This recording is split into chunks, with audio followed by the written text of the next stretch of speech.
Okay. So atomic స్పెక్ట్రోస్కోపీలో మనం నేర్చుకుంది ఏంటంటే స్పెక్ట్రల్ లైన్స్. ఓకేనా? స్పెక్ట్రల్ లైన్స్ అంటే అసలు స్పెక్ట్రమ్ ఎప్పుడు ఫామ్ అవుద్ది, స్పెక్ట్రల్ లైన్స్ ఎప్పుడు వస్తాయి మనం అనుకున్నాం కదా. నేను ఒక ప్రశ్న అడుగుతాను, చెప్పండి.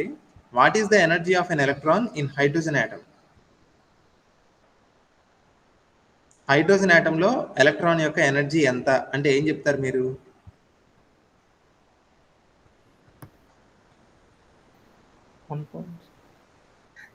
-13.6/1 సార్. అంటే -13.6. అది తప్పు. ఎందుకు తప్పు అంటే మీరు మనందరం కూడా ఉండేది క్లాసికల్ వరల్డ్లో, the so called common sense వరల్డ్లో మనం ఉంటున్నాం. కానీ యాటమ్స్, మాలిక్యూల్స్, ఎలక్ట్రాన్స్ అంతా కూడా మైక్రో ప్రపంచం. ఓకేనా? Where quantum mechanics rules. మీకు ఆల్రెడీ చెప్పాను, క్వాంటమ్ లాస్ అనేవి చాలా స్ట్రేంజ్గా ఉంటాయి. వాటిని అర్థం చేసుకున్నామని మనస్ఫూర్తిగా చెప్పడం చాలా కష్టం. ఓకేనా? అర్థం చేసుకోవడం అనే పదాన్ని మళ్ళీ తిరిగి అర్థం చేసుకోవాలి క్వాంటమ్ మెకానిక్స్ సరిగ్గా అర్థమైందని చెప్పాలంటే. మీరు ఒక్కటే గుర్తుపెట్టుకోండి, మనం క్యాలిక్యులేట్ చేసిన ఎనర్జీకి ఫార్ములా ఉంది చూసారా, E n is equal to -13.6/n² electron volts అనేది. అది it is not the energy of the electron. అది ఎలక్ట్రాన్ యొక్క ఎనర్జీ కాదు.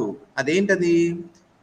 It is a set of possible energy levels of the electron. ఓకేనా? ఇప్పుడు ఒక పర్టికులర్ ఇన్స్టాంట్లో, పలానా టైంలో ఎలక్ట్రాన్ ఏ ఎనర్జీ లెవెల్లో ఉంటుందంటే మనం ఏం చెప్పగలమా లేదా? చెప్పలేము. మనం ఏం చెప్పగలం? మహా అయితే ఒక పర్టికులర్ పాయింట్ ఆఫ్ టైంలో లేకపోతే ఇంత డ్యూరేషన్ ఆఫ్ టైంలో ఎలక్ట్రాన్ ఏ ఎనర్జీ లెవెల్లో ఉండడానికి ప్రాబబిలిటీ ఎక్కువ అని చెప్పగలం. అంతే తప్ప you can never say with certainty that electron is in the ground state or electron is in the n=1 state or 2 state. అది అర్థరహితం. అది మనం క్యాలిక్యులేట్ చేసిన ఐగన్ వాల్యూస్ ఏంటి? సింపుల్గా అది పొందగలిగే ఎనర్జీ లెవెల్స్ అంతే. It is not the energy. ఓకేనా? అఫ్ కోర్స్ అదేమవుతుంటుంది, టైంతో పాటు ఒక్కోసారి పర్టర్బ్ అయినప్పుడు లేకపోతే మనం ఇన్ఫ్లుయెన్స్ చేసినప్పుడు ఒక ఎనర్జీ లెవెల్ నుంచి ఇంకో ఎనర్జీ లెవెల్కి ట్రాన్సిషన్స్ జరుగుతుంటుంది.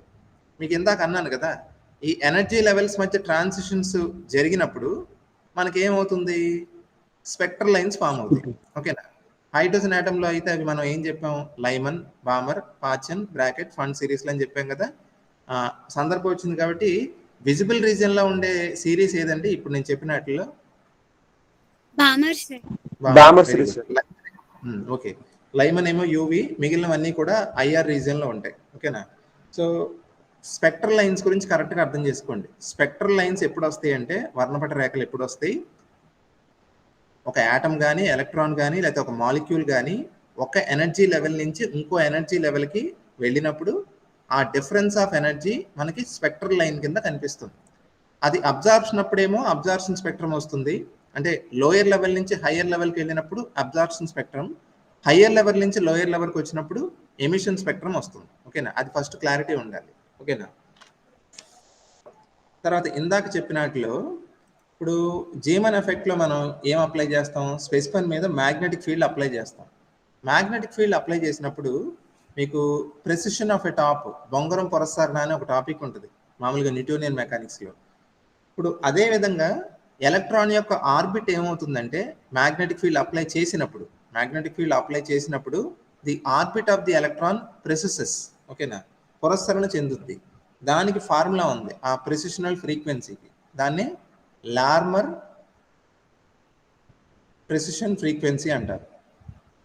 ఇది చాలా ముఖ్యమైన formula, Larmor precession frequency. Angular frequency అయితే EB/2m. అదే ఫ్రీక్వెన్సీ కడితేనేమో మీకు తెలుసు కదా, ω/2π కదా ఫ్రీక్వెన్సీ అంటే. సో EB/4πm అవుతుంది. ఓకేనా? ఇది ఏంటంటే సింపుల్ కాన్సెప్ట్ అమ్మా. మ్యాగ్నెటిక్ ఫీల్డ్ లేనప్పుడు the orbit of the electron is like this or like this or like this. Okay. కానీ when you apply magnetic field, orbit ఒక విధంగా భరతనాట్యం చేస్తుంది అనమాట. అది డాన్స్ చేస్తుంది. The orbit of the electron precesses about an imaginary axis. That precession is what we call Larmor precession. ఓకేనా? ఆ లార్మర్ ప్రెసిషన్కి ఒక ఫ్రీక్వెన్సీ ఉంటుంది. అది ఎంత అంటే EB/2m. ఆ లార్మర్ ప్రెసిషన్ ఫ్రీక్వెన్సీ మీరు అబ్జర్వ్ చేయండి, it depends on the applied field. B అంటే అదే కదా. మన ఫీల్డ్ చాలా స్ట్రాంగ్ మ్యాగ్నెటిక్ ఫీల్డ్ అప్లై చేస్తే ఆ ప్రెసిషన్ కూడా చాలా చాలా హై ఫ్రీక్వెన్సీతో జరుగుతుంది. సో చాలా సందర్భాల్లో లార్మర్ ప్రెసిషన్ ఫ్రీక్వెన్సీ ఎంత అని అడుగుతారు, అది EB/2m అని చెప్పాలి. అదే యాంగులర్ ఫ్రీక్వెన్సీ ఇప్పుడు నేను చెప్పింది ఫ్రీక్వెన్సీ అడిగితే EB/4πm అని చెప్పాలి, అంటే by2π కదా. సో అదొకటి గుర్తుపెట్టుకోండి. దాని తర్వాత ఇప్పుడు మాలిక్యులర్ స్పెక్ట్రోస్కోపీలోకి వద్దాం.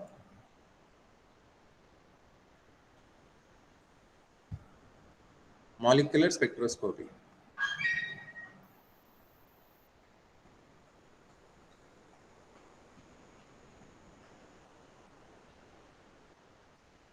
ఓకే. మాలిక్యులర్ స్పెక్ట్రోస్కోపీలోకి వెళ్ళే ముందు ఒక మాట చెప్పాలి నేను. ఇప్పుడు మామూలుగా పురాణాల్లో శివుడికి 3వ కన్ను ఉందని చెప్తారు కదా. నాకు ఆ విషయం కరెక్టా కాదో తెలియదు, కానీ ఫిజిక్స్ వాళ్ళకి మాత్రం 3వ కన్ను ఉంది కరెక్ట్గా. అదేంటది? స్పెక్ట్రోస్కోపీ.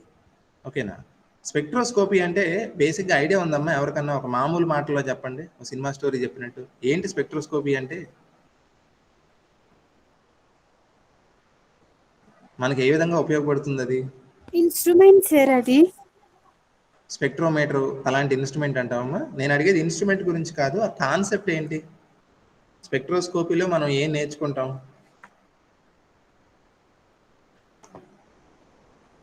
ఇప్పుడు స్పెక్ట్రోస్కోపీ అనే పదాన్ని ఒకసారి చూడండి. అందులో స్పెక్ట్రో అని ఉంది, అంటే స్పెక్ట్రమ్ కదా. స్పెక్ట్రమ్ అంటే ఏంటి? Nothing but light. ఓకేనా. స్కోపీ అంటే స్టడీ చేయడం. So spectroscopy is nothing but studying light. Light వేటి నుంచి వస్తుంది? మన చుట్టూ ఉన్న పదార్థాల నుంచి లైట్ వస్తుంది కదా. సో ఒక ఆబ్జెక్ట్ నుంచి వచ్చిన లైట్ని స్టడీ చేస్తూ ఆ ఆబ్జెక్ట్ యొక్క ప్రాపర్టీస్ని ఎక్స్ప్లెయిన్ చేయడాన్ని స్పెక్ట్రోస్కోపీ అంటారు. నేను దాన్ని 3వ కన్ను ఎందుకు అన్నానంటే, ఫర్ ఎగ్జాంపుల్ మీరు వార్తల్లో వింటుంటారు కదా, అక్కడెక్కడో వేరే గెలాక్సీలో ఏదో ఒక ప్లానెట్ ఉందంట.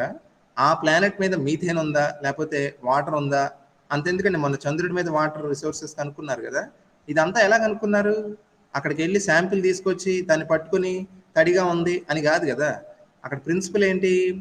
దాని నుంచి వస్తున్న లైట్ని చూసి ఆ లైట్ని ఒక స్పెక్ట్రోమీటర్తో లేదా స్పెక్ట్రోఫోటోమీటర్తో అనలైజ్ చేసి ఆ లైట్ యొక్క ప్రాపర్టీస్ ఆధారంగా ఆబ్జెక్ట్ యొక్క ప్రాపర్టీస్ చెప్పడం. ఓకేనా. చాలా పవర్ఫుల్ టీమ్. మీకు అందరికీ తెలుసు ఇది, మీకు అందరికీ తెలుసు. ఫర్ ఎగ్జాంపుల్ మార్కెట్కి వెళ్ళి ఏ అరటిపళ్ళు కొంటున్నారు అనుకోండి, బనానాస్ కొంటున్నప్పుడు మీకు అప్పుడు తినడానికి, అప్పుడే కన్జ్యూమ్ చేయడానికి కావాలి. కొంచెం పండిన పళ్ళు కొంటారు కదా. ఎలా కొంటారు? ఒక అరటిపండు తీసుకుని తినేసి అది పండింది కాబట్టి ఇంకా అలాంటివి 4 ఇవ్వమంటారా? కలర్ చూసి సార్. కలర్ చూసి. కలర్ చూడటం అంటే ఏంటి? ఆ బనానా అనే శాంపిల్, ఇక్కడ మనకు బనానా అనేది ఏంటి? శాంపిల్ అనమాట. మీరు ల్యాబ్లో వాడే ఒక శాంపిల్. ఆ శాంపిల్ నుంచి వచ్చిన లైట్ చూస్తారు. అది సమ్ ఎల్లో కలర్లో కనిపించింది, బాగా బ్రైట్ ఎల్లో కలర్లో. అంటే అర్థం ఏంటి? ఆ బనానా యొక్క ప్రాపర్టీస్ మీకు తెలుస్తున్నాయి. ఏమని? అది రైపెన్ అయిన ఫ్రూట్ అని. ఓకేనా. అది బాగా గ్రీన్ కలర్లో కనిపిస్తుంది బనానా, అంటే అర్థం ఏంటి? దాని నుంచి వస్తున్న లైట్ వేవ్ లెంగ్త్ గ్రీన్ కలర్లో ఉంది, అంటే అర్థం ఏంటి? అది ఇంకా రైపన్ అవ్వాల, అంతే కదా. సో స్పెక్ట్రోస్కోపీ అంటే ఇదే, మనం రోజు వాడతాం దీన్ని. స్పెక్ట్రోస్కోపీ అనగానే అదేదో ల్యాబ్లో, పెద్ద పెద్ద ల్యాబ్లో చేసే పని అనుకుంటారు. మనందరూ చేసే పని స్పెక్ట్రోస్కోపీయే. ఓకేనా. సో ఒక బనానా నుంచి ఎమిట్ అవుతున్న లైట్ యొక్క కలర్ని చూసి మనం బనానా ప్రాపర్టీస్ ఎలా చెప్తున్నామో, అలాగే స్పెక్ట్రోస్కోపీలో ఒక మాలిక్యూల్ మీదకి లైట్ పంపించి, ఓకేనా, ఆ లైట్ ఏమవుతుంది? మళ్ళీ వస్తుంది కదా మన దగ్గరికి. ఆ లైట్ని అనలైజ్ చేయడం ద్వారా మనం ఆ మాలిక్యూల్ యొక్క ప్రాపర్టీస్ చెప్పచ్చు. ఫర్ ఎగ్జాంపుల్ మీరు H2O మాలిక్యూల్కి ఏ స్ట్రక్చర్ ఉంటుంది? లీనియరా, యాంగులరా? వాటర్కి H2O హ్యాస్ యాంగులర్ స్ట్రక్చర్, అంతే కదా. CO2 మాలిక్యూల్కి ఏ స్ట్రక్చర్ ఉంటుంది? Linear sir. Linear sir. బెంజీన్కి ఏ స్ట్రక్చర్ ఉంటుంది? బెంజిన్ వేశారు కదా, తెలుసు కదా మీకు. బెంజిన్ ఒక హెక్సాగన్ స్ట్రక్చర్ లా ఉంటుంది కదా, సర్కిల్ లా వేసి చూపిస్తాం కదా. ఇవన్నీ ఎవరు చెప్పారు మీకు? సో ఇప్పుడు నేను చెప్పిన బనానా ప్లేస్ లో ఇవి ఉంటాయి. సో ఇవన్నీ మొలిక్యూల్స్. ఈ మొలిక్యూల్స్ మీదకి లైట్ పంపిస్తాం కదా, ఆ వచ్చిన లైట్ ని చూసి ఆ ప్రాపర్టీస్, ఆ స్పెక్ట్రల్ లైన్స్. లైట్ అంటే ఏంటి? ఇప్పుడు కరెక్ట్ గా సైంటిఫిక్ గా మాట్లాడితే వచ్చిన లైట్ అంటే మన కళ్ళు కూడా ఒక స్పెక్ట్రోమీటర్ అనమాట, ఒక న్యాచురల్ బయోస్పెక్ట్రోమీటర్ మన కన్ను. అలాగే ల్యాబ్లో స్పెక్ట్రోమీటర్స్ ఉంటాయి కదా, మీరు ప్రిజమ్ ప్రాక్టికల్ చేసి ఉంటారు కదా.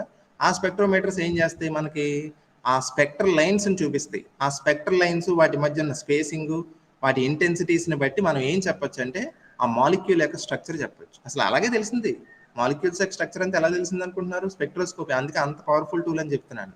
సో ఇప్పుడు స్పెక్ట్రోస్కోపీ అంటే ఏంటో బేసిక్గా అర్థమైంది కాబట్టి మాలిక్యులర్ స్పెక్ట్రోస్కోపీకిను అటామిక్ స్పెక్ట్రోస్కోపీకి తేడా చూద్దాం. అప్పుడు మీకు ఈ చాప్టర్లో మంచి క్లారిటీ వస్తుంది. ఇప్పుడు దాకా మనం నేర్చుకున్న బోర్ యాటంలో స్పెక్ట్రమ్ ఎలా ఫామ్ అవుతుందని చెప్పాను. ఎన్ని సిరీస్లు ఉంటాయి, లైమన్, బామర్, ప్రాచన్, బ్రాకెట్, ఫాండ్ సిరీస్లు ఉంటాయి. ఇప్పుడు ఆ స్పెక్ట్రల్ లైన్స్ ఎందుకు వస్తున్నాయి చెప్పండి, ఎందుకు వస్తున్నాయి? లైమన్ సిరీస్లో కానీ బామర్ సిరీస్లో కానీ స్పెక్ట్రల్ లైన్స్ ఎందుకు వస్తాయి? ఎనర్జీ లెవెల్స్ ఉంటాయి కదా. ఫర్ ఎగ్జాంపుల్ n=1 ఒకటి, 2, 3, 4 ఇలా డిఫరెంట్ ఎనర్జీ లెవెల్స్ ఉంటాయి కదా. ఫర్ ఎగ్జాంపుల్ ఎలక్ట్రాన్ n=1 లోంచి 2కి ఎగ్జైట్ అయింది అనుకోండి, అప్పుడు లైమన్ సిరీస్లో ఫస్ట్ లైన్ వస్తుంది. ఓకేనా. అదే ఎలక్ట్రాన్ 2లో ఉండి 2లోంచి 3కి వెళ్తుంది అనుకోండి, బామర్ సిరీస్లో ఫస్ట్ లైన్ వస్తుంది. దాన్ని H-ఆల్ఫా లైన్ అంటారు. ఓకేనా. విజిబుల్ స్పెక్ట్రంలో ఉంటుంది కాబట్టి బామరే ఎక్కువ స్టడీ చేస్తా ఉన్నాం. బామర్ సిరీస్లో ఫస్ట్ లైన్ అంటే 2 నుంచి 3కి వెళ్ళే లైన్ ఏమంటారంటే H-ఆల్ఫా లైన్ అంటారు. దాన్ని చూస్తే మనకు అందులో 5 కాంపోనెంట్స్ ఉంటాయి.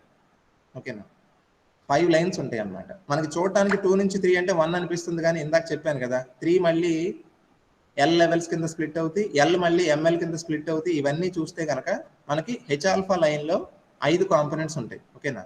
సో ఇలాగా ఈ ఎనర్జీ లెవెల్స్ మధ్య జరిగే ట్రాన్సిషన్స్ వల్ల మనకి ఏం ఫామ్ అవుతాయి, స్పెక్ట్రల్ లైన్స్ వస్తాయి. వాటిని మనం డిఫరెంట్ సిరీస్ల కింద విడగొట్టుకున్నాం. లైమన్ అని, బామర్ అని, పాచన్ అని విడగొట్టుకున్నాం. ఈ ఎనర్జీ లెవెల్స్కి ఒక పేరు ఉంది. ఈ ఎనర్జీ లెవెల్స్ ఎవరివి చెప్పండి? అక్కడ n=1, 2, 3 అనేవి ఎవరి ఎనర్జీస్ అవి? ఆర్బిట్ యొక్క ఎనర్జీ. ఆర్బిట్కి ఎనర్జీ ఉంటుందా? ప్రాణం ఎవరికి, మనుషులకు ఉంటుందా, ఎవరికి ఉంటుంది? ఎలక్ట్రాన్స్. ఎలక్ట్రాన్ యొక్క ఎనర్జీ అది. అందుకే ఈ ఎనర్జీ లెవెల్స్కి ఒక పేరు ఉంది, ఎలక్ట్రానిక్ ఎనర్జీ లెవెల్స్ అంటారు. ఎలక్ట్రానిక్ ఎనర్జీ లెవెల్స్ అంటారు.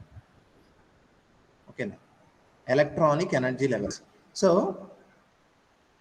మామూలుగా అటామిక్ స్పెక్ట్రోస్కోపీ అంటే ఏంటంటే, మనం తీసుకున్న శాంపిల్ యాటమ్ ఫామ్లో ఉన్నప్పుడు అందులో ఉండేవి ఏంటి, ఎలక్ట్రానిక్ ఎనర్జీ లెవెల్స్ కదా.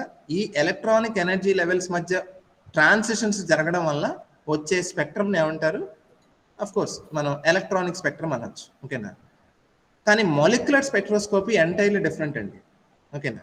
ఎవరైనా గెస్ చేయండి, అటామిక్ స్పెక్ట్రోస్కోపీకి మాలిక్యులర్ స్పెక్ట్రోస్కోపీకి తేడా ఏంటంటారు? How molecular spectroscopy is different from atomic spectroscopy? తేడా ఏంటి? తేడా ఆ పేరులోనే ఉంది కదమ్మా.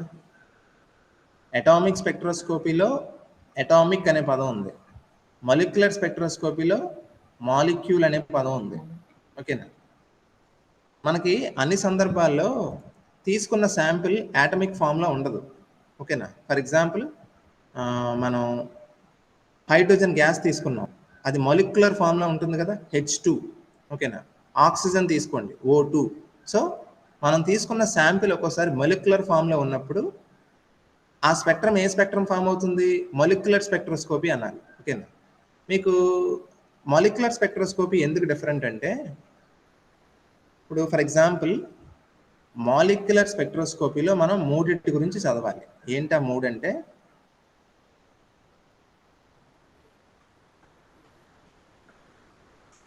మూడు రకాలు. మామూలుగా అందులో కూడా ఎలక్ట్రానిక్ ఎనర్జీ లెవెల్స్ ఉంటాయి.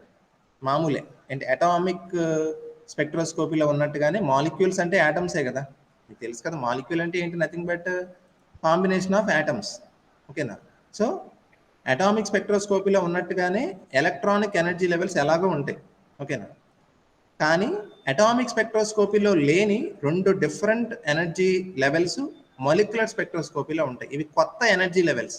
ఇవి మాలిక్యూల్కి ఉంటాయి తప్ప యాటమ్కి ఉండవు. ఏంటి సార్ అవంటే, అంటే యాటమ్ చేయలేనిది ఏంటి సార్, మాలిక్యూల్ చేయగలిగేది ఏంటి సార్ ప్రత్యేకంగా అంటే, ఇప్పుడు యాటమ్కి ఉండే ఎనర్జీ లెవెల్స్ ఏంటి? సింపుల్గా మనం అనుకున్నాం కదా, ఆ యాటంలో ఉండే ఎలక్ట్రాన్స్, ఆ ఎలక్ట్రాన్స్కి ఉండే ఎనర్జీ లెవెల్స్, అది అంతే, ఇంకేం ఉండవు యాటమ్కి.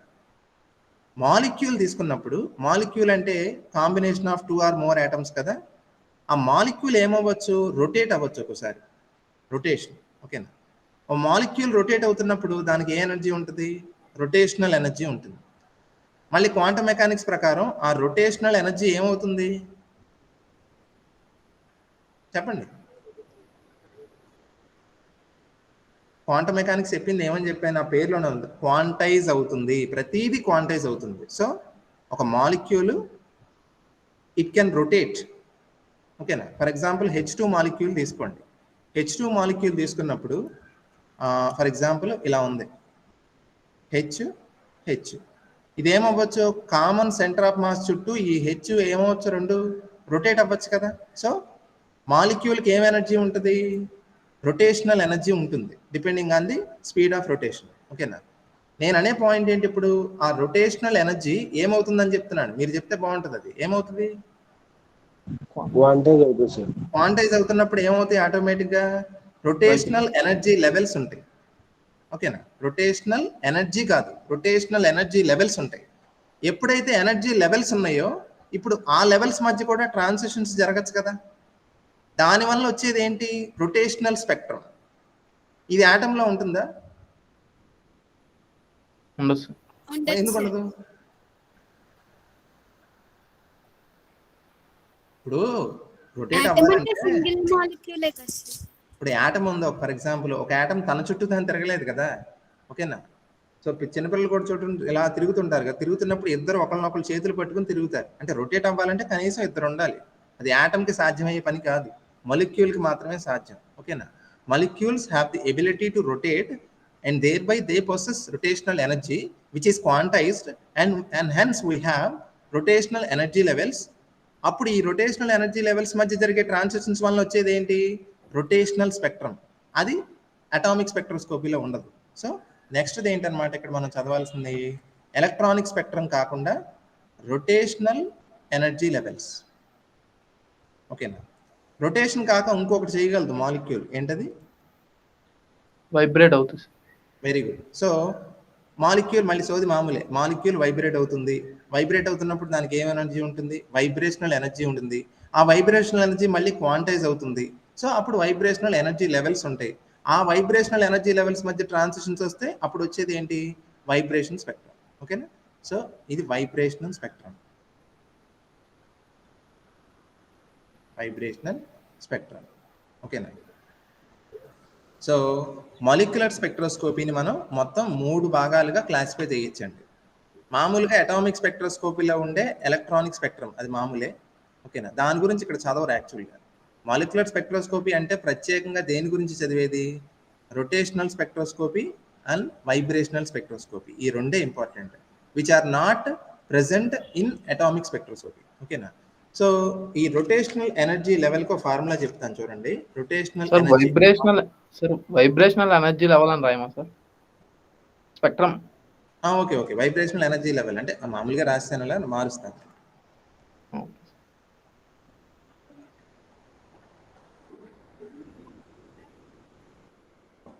ఇదేమవుతుందంటే వైబ్రేషనల్ ఎనర్జీ లెవెల్స్. ఇప్పుడు ఇది మనం ఇగ్నోర్ చేసి ఈ రెండింటికి ఫార్ములాస్ రాసుకుందాం. ఒక మాలిక్యూల్ యొక్క రొటేషనల్ ఎనర్జీకి ఫార్ములా ఏంటంటే ఈఆర్ ఇజ్ ఈక్వల్ టు, ఈ అంటే ఎనర్జీ, రొటేషనల్ కాబట్టి R, E R is equal to H cut square by 2i. I అంటే తెలుసు కదా మీకు, ఆల్రెడీ చెప్పాను నేను, సియూ సెట్ అయిన చెప్పాను. ఐ అంటే మొమెంట్ ఆఫ్ ఇనర్షియా, రొటేట్ అయ్యే వస్తువుకు ఉండే ప్రాపర్టీ అది. ఓకేనా? జే ఇంటూ జే ప్లస్ 1. ఓకేనా? ఇక్కడ జే ఏంటి సార్ అంటే, జేని ఏమంటారంటే మొత్తం దీని మీద డిపెండ్ అవుతుంది. మీకు ఎలక్ట్రానిక్ ఎనర్జీ లెవెల్స్ దేని మీద డిపెండ్ అవుతాయి? ఎన్ మీద కదా. ఎన్ అంటే ప్రిన్సిపల్ క్వాంటమ్ నెంబర్. అలాగే రొటేషనల్ ఎనర్జీ లెవెల్స్కి ఒక క్వాంటమ్ నెంబర్ ఉంటుంది, దాన్ని రొటేషనల్ క్వాంటమ్ నెంబర్ అంటారు. దాన్ని జేతో ఇండికేట్ చేస్తారు. So J is rotational quantum number. Okay. అలాగే వైబ్రేషనల్ ఎనర్జీకి కూడా ఫార్ములా ఉంటుంది కదా, ఈవి అనాలి. ఈవి వైబ్రేషనల్, దానికి formula V + 1/2 into H cross omega. దీన్ని ఇంకోలా కూడా రాసుకోవచ్చు, v plus 1/2 into H mu. ఇక్కడ వీని ఏమనాలి చెప్పండి, ఇది వైబ్రేషన్కి క్వాంటమ్ నెంబర్, సో దీన్ని ఏమనాలి, వైబ్రేషనల్ క్వాంటమ్ నెంబర్. ఇప్పుడు జే వాల్యూస్ ఎలా ఉంటాయి అంటే 0, 1, 2 and so on. Quantum number అంటే అంతే కదా, ఇంటీజర్స్ తీసుకుంటుంది. అలాగే vibrational quantum number 0, 1, 2 and so on. మీరు కనుక జే బదులు 0, 1, 2 ఇలా సబ్స్టిట్యూట్ చేసుకెళ్తే మీకు ఏమొస్తాయి, రొటేషనల్ ఎనర్జీ లెవెల్స్ వస్తాయి. ఓకేనా, రొటేషనల్ ఎనర్జీ లెవెల్స్ ఎలా ఉంటాయి అంటే మీకు ఇలా ఉంటాయి అన్నమాట. J is equal to 0, J is equal to 1, 2, 3, 4. ఇప్పుడు చూసారా ఇవి లెవెల్స్ కదా, ఇప్పుడు ఏం చేయొచ్చు, ఒక మాలిక్యూల్ జే ఈక్వల్ టు 1లోంచి 2కి వెళ్ళొచ్చు, 2లోంచి 3కి వెళ్ళొచ్చు, అలాగా ట్రాన్సిషన్స్ జరపచ్చు కదా. అప్పుడు మనకి ఏమొస్తుంది, రొటేషనల్ స్పెక్ట్రమ్ వస్తుంది. ఇక్కడ ఒక సెలక్షన్ రూల్ ఉందమ్మా, ఎలాగైతే మనకి ఎల్కిను జేకి సెలక్షన్ రూల్స్ ఉన్నాయో ఇక్కడ రొటేషనల్ ట్రాన్సిషన్స్ ఎలా పడితే అలా వేయకూడదండి. సెలక్షన్ రూల్ ఏంటంటే delta J is equal to +or-1. అంటే ఇప్పుడు నాకు పెన్లో ఇంక్ ఉందని చెప్పి 1 నుంచి 4కి గీయకూడదు. 1 నుంచి 4కి గీస్తే డెల్టా జే ఎంత 3, విచ్ ఈస్ నాట్ అలౌడ్, అది ఫర్బిడన్.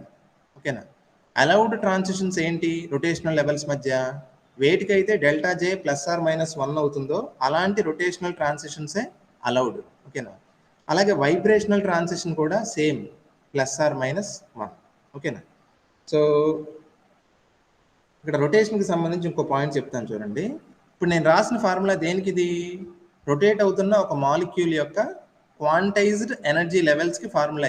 ఇది ఒక ఎనర్జీ కాదు, ఇది ఇక్కడ జే అంటే మన ఇష్టం, 0 పెట్టుకోవచ్చు, 1 పెట్టుకోవచ్చు, 2 పెట్టుకోవచ్చు. ఓకేనా, ఈ రొటేషనల్ ఎనర్జీ లెవెల్స్ మధ్య ట్రాన్సిషన్స్ అయినప్పుడు మనకి ఏమొస్తాయి, స్పెక్ట్రల్ లైన్స్ వస్తాయి కదా, రొటేషనల్ స్పెక్ట్రమ్ వస్తుంది. ఆ రొటేషనల్ స్పెక్ట్రంలో రొటేషనల్ స్పెక్ట్రల్ లైన్స్ మధ్య స్పేసింగ్ ఎంత ఉంటుందంటే, స్పేసింగ్ దానికి ఒక ఫార్ములా ఉంది. ఏంటా ఫార్ములా,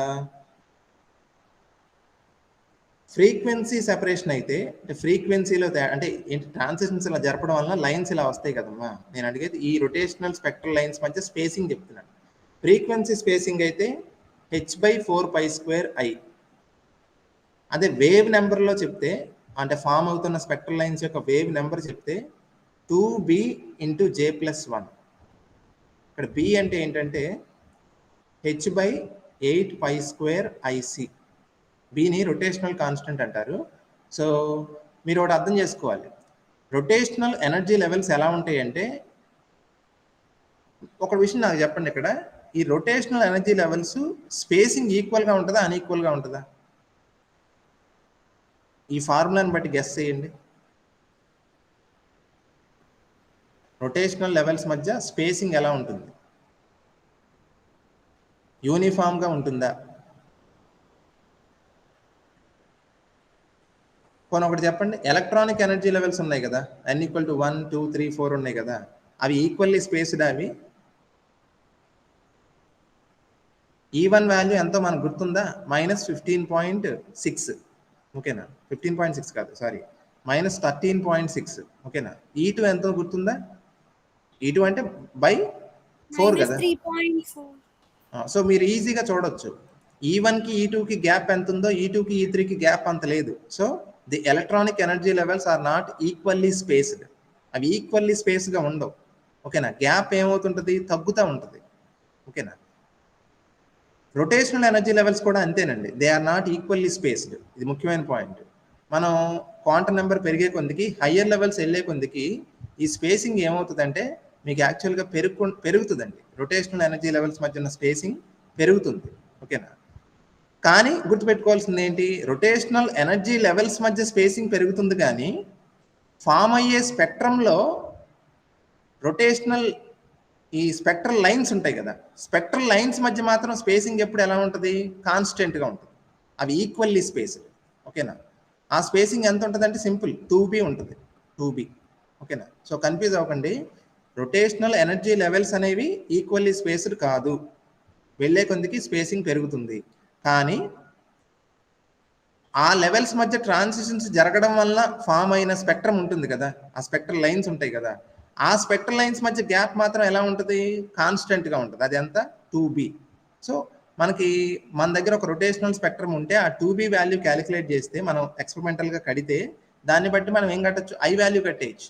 సో దీనికి చాలా అప్లికేషన్స్ ఉంటాయి. ఓకేనా, moment of energy of the molecule ఎంతో కట్టచ్చు. ఓకే, ఇప్పుడు వైబ్రేషన్కి వచ్చేటప్పటికి మీరు వైబ్రేషనల్ ఎనర్జీకి ఫార్ములా చూడండి ఒకసారి. చూస్తే వైబ్రేషనల్ ఎనర్జీ లెవెల్స్ ఈక్వల్లీ స్పేస్డా కాదా? ఫార్ములా చూసి చెప్పండి. అంటే V ఈక్వల్ టు 0కి 1కి మధ్యలో ఎనర్జీ, 1కి 2కి మధ్యలో ఎనర్జీ ఈక్వల్గా ఉంటుందా లేదా?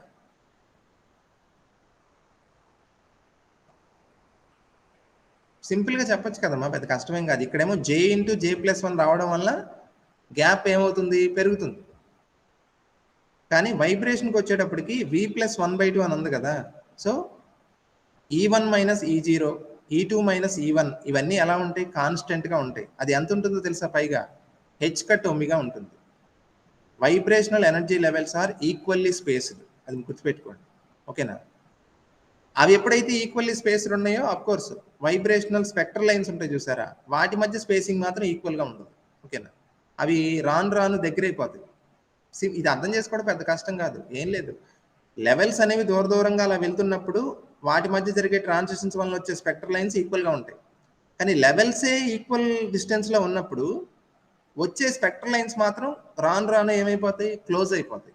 ఓకేనా, so vibrational energy levels are equally spaced but the vibrational spectral lines are closer, రాను దగ్గర అవుతాయి అన్నమాట. ఓకేనా, సో ఇది ఒకటి ఇంపార్టెంట్. సెలక్షన్ రూల్స్ ఒకటి గుర్తుపెట్టుకోండి. దాని తర్వాత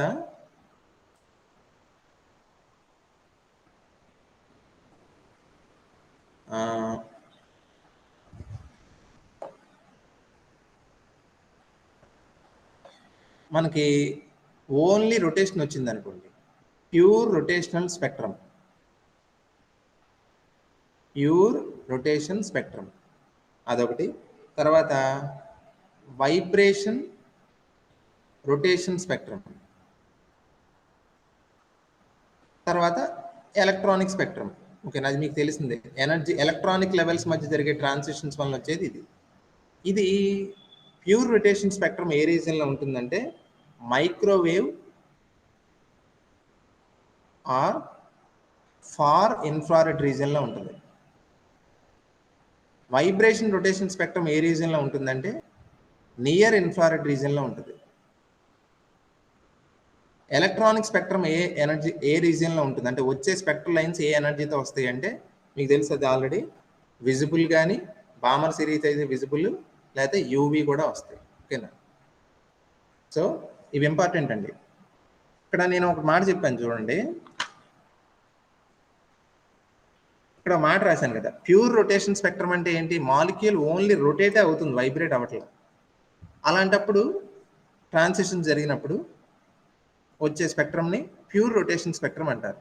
అది ఏ రీజన్లో ఉంటుందంటే మైక్రోవేవ్ లేదా ఫార్ ఇన్ఫ్రారెడ్ అని చెప్పారు. మరి రెండోది ఏంటి, వైబ్రేషన్ రొటేషన్ రెండు ఉంటాయో మీరు ఒకసారి ఆలోచించండి అమ్మా. ఒక మాలిక్యూల్ వైబ్రేట్ అవుతున్నప్పుడు ఆ బాండ్ లెంగ్త్ ఎలా ఉంటుందండి, కాన్స్టెంట్గా ఉంటుందా? మాలిక్యూల్ ఎలా టూ అండ్ ఫ్రో వైబ్రేట్ అవుతుంది, వైబ్రేషన్ బాండ్ లెంగ్త్ మారుతుంది కదా. సో రేడియస్ ఆర్ వాల్యూ మారుతుంది కదా.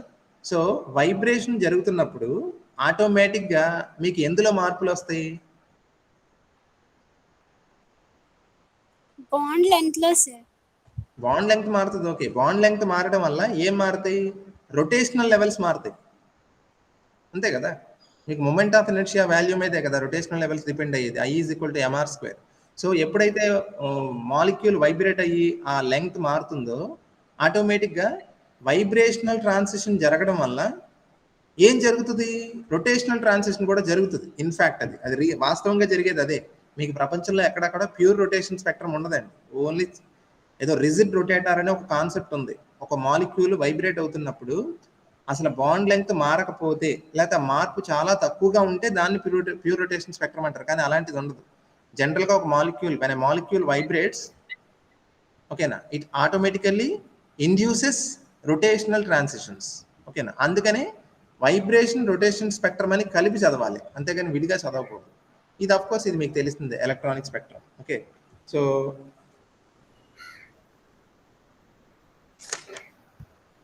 ఓకే. సో దీన్ని బట్టి మీకు ఒక విషయం చెప్పండి. ఏ ఎనర్జీ లెవెల్స్ మధ్య గ్యాప్ ఎక్కువ ఉంటుందంటారు? ఎలక్ట్రానిక్ ఎనర్జీ లెవెల్సా, వైబ్రేషనలా, రొటేషనా? ఇక్కడ పెద్దన్న ఎవరు?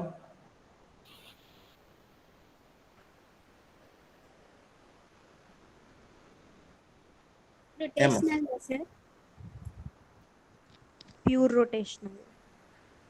ప్యూర్ రొటేషన్ స్పెక్ట్రంలో లైటు ఏ రీజన్లో పడుతుంది? వచ్చే లైటు మైక్రోవేవ్ లేతే ఫార్ ఇన్ఫ్రారెడ్. అంటే ఎనర్జీ ఎక్కువ తక్కువ? మైక్రోవేవ్ యొక్క ఎనర్జీ చాలా తక్కువ కదమ్మా, చాలా తక్కువ. దాని మీద నియర్ ఇన్ఫ్రారెడ్ కొంచెం బెటర్. నియర్ ఇన్ఫ్రారెడ్ కంటే విజిబుల్ లైట్కి అల్ట్రావైలెట్కి ఎక్కువ ఎనర్జీ ఉంటుంది కదా. సో ఇక్కడ పెద్దన్న ఎవరంటే ఎలక్ట్రానిక్ స్పెక్ట్రమే పెద్దన్న. అంటే ఎలక్ట్రానిక్ ఎనర్జీ లెవెల్స్ చాలా గ్యాప్తో ఉంటాయి. మీకు ఒక డయాగ్రామ్ వేస్తాను చూడండి.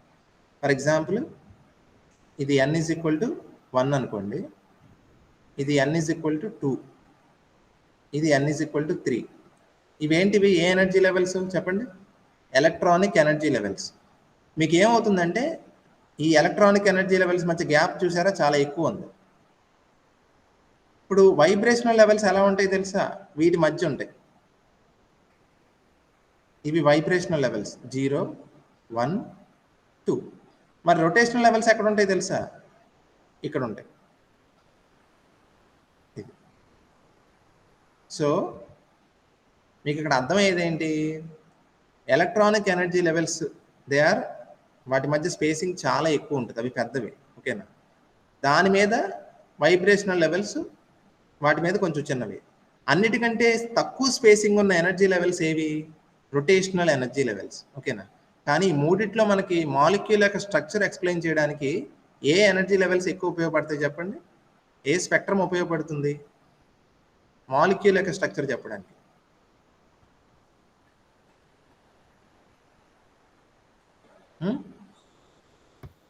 మాలిక్యూల్ యొక్క స్ట్రక్చర్ చెప్పడానికి ఎలక్ట్రానిక్ ఎనర్జీ లెవెల్స్ ఉపయోగపడతాయా చెప్పండి?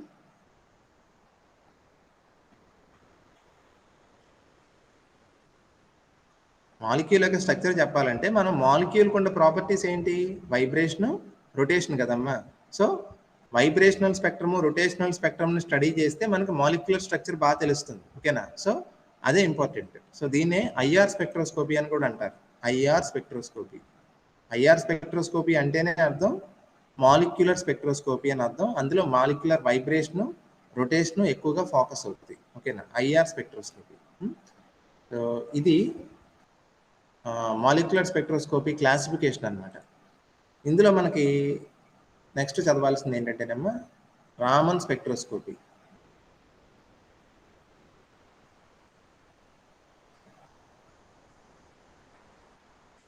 ఓకే, రామన్ స్పెక్ట్రోస్కోపీలో రామన్ ఎఫెక్ట్ అంటే ఏంటో చెప్పాలి. రామన్ ఎఫెక్ట్ దేనికి సంబంధించింది? స్కాటరింగ్ ఆఫ్ లైట్కి సంబంధించింది. Scattering of light. ఓకేనా? రామన్ ఎఫెక్ట్ చెప్పేది ఏంటంటే మనం ఒక మోనోక్రోమాటిక్ లైట్ని ఒక ట్రాన్స్పరెంట్ మీడియం మీదకి పంపిస్తే, ఓకేనా, గ్లాస్ లాంటి ఒక ట్రాన్స్పరెంట్ మీడియం పంపిస్తే ఈ లైట్ ఏమవుతుంది? స్కాటర్ అవుతుంది కదా. 1 minute.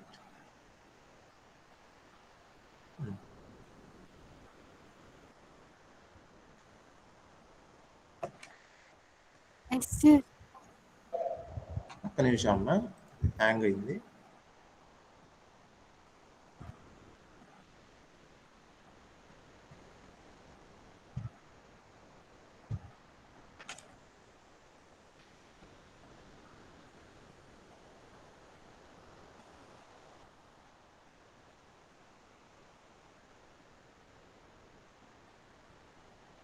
ఓకే, ఒక మోనోక్రోమాటిక్ లైట్ని ఒక ట్రాన్స్పరెంట్ మీడియం మీద పంపించినప్పుడు ఆ లైట్ ఏమవుతుంది?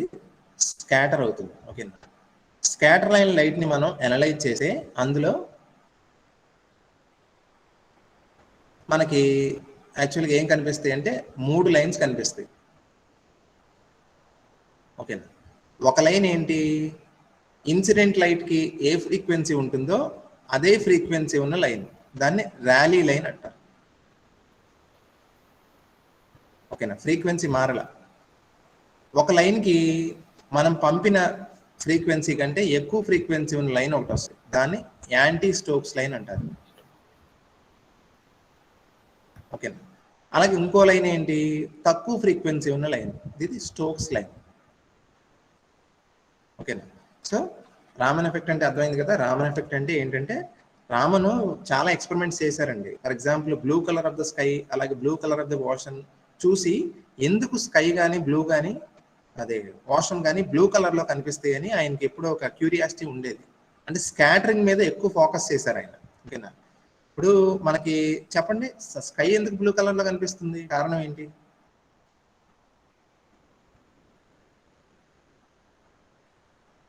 లేకపోతే సముద్రాలు ఎందుకు బ్లూ కలర్ లో కనిపిస్తాయి, దానికి ఒక రీజన్ ఉంది కదా. మన చుట్టూ ఏముంది, అట్మాస్ఫియర్ ఉంది. అట్మాస్ఫియర్ అంటే ఎయిర్, అంతే కదా. సన్ నుంచి వచ్చిన లైట్ ఈ అట్మాస్ఫియర్ గుండా వెళ్తున్నప్పుడు ఇట్ గెట్స్ స్కాటర్డ్. స్కాటర్డ్ అంటే అర్థం తెలుసు కదా. ఇప్పుడు నేను చేతులు ఇలా అంటున్నా అంటే అర్థం ఏంటి, రిఫ్లెక్షన్ కి స్కాటరింగ్ ఒక తేడా ఉంది. రిఫ్లెక్ట్ అయిన లైట్ మొత్తం మళ్ళీ ఒకే డైరెక్షన్ లో వెళ్తుంది. స్కాటరింగ్ అంటే అర్థం ఏంటి, చెల్లా చెదురైపోవడం. సో లైట్ ఎయిర్ గుండా ట్రావెల్ చేసినప్పుడు ఇట్ గెట్స్ స్కాటర్డ్. స్కాటర్ అయిపోయినప్పుడు అన్ని దిశల్లోకి వెళ్ళిపోతుంది కదా. అది మనకి సన్ నుంచి వచ్చే విబ్జార్లో అంటే 7 కలర్స్ లో ఏ కలర్ ఎక్కువ స్కాటర్ అవుతుంది చెప్పండి, ఏ కలర్ ఎక్కువ స్కాటర్ అవుతుంది?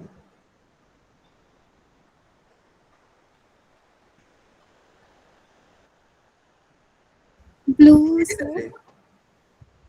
చాలా వెనకబడి ఉన్నారు మీరు. ఎక్కువగా స్కాటర్ అయ్యే కలర్ ఏంటి, బ్లూ కలర్ కదా. Blue colour gets scattered more. ఓకేనా, బ్లూ కలర్ ఎక్కువ స్కాటర్ అవుతుంది కాబట్టి ఎక్కడ చూసినా అదే కనిపిస్తుంది. ఓకేనా, వైరాజ్ రెడ్ కలర్ తక్కువ స్కాటర్ అవుతుంది. ఓకేనా, సో చాలా పాటలు ఇది అబ్జర్వ్ చేయలే సైంటిస్టులు.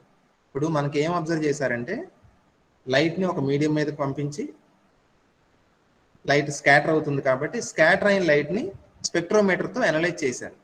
చాలా సంవత్సరాల పాటు, ఒక 10-15 ఏళ్ళు 20 ఏళ్ళు సంవత్సరాల పాటు స్కాటర్డ్ లైట్ యొక్క ఫ్రీక్వెన్సీ చేంజ్ అయినట్టు అనుకోలేదు. ఇంటెన్సిటీ మారింది.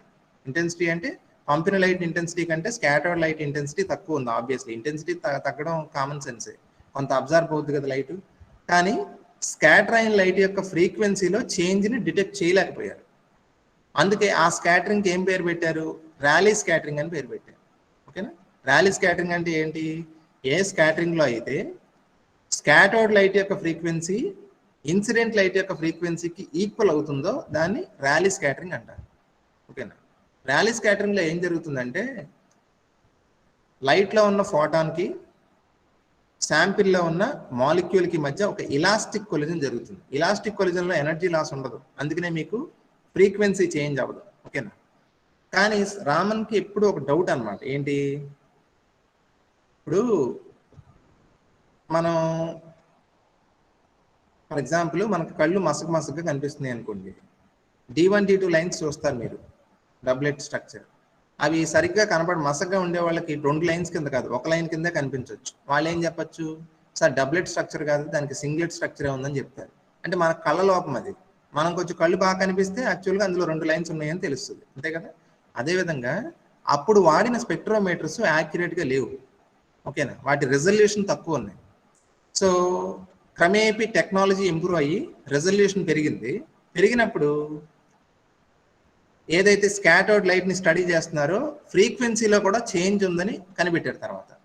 సో దాన్ని రామన్ స్కాటరింగ్ అని పేరు పెట్టారు. అంటే ఫ్రీక్వెన్సీ చేంజ్ అవ్వకపోతే అది ర్యాలీ స్కాటరింగ్, స్కాటర్డ్ లైట్ యొక్క ఫ్రీక్వెన్సీ చేంజ్ అయితే అది Raman scattering.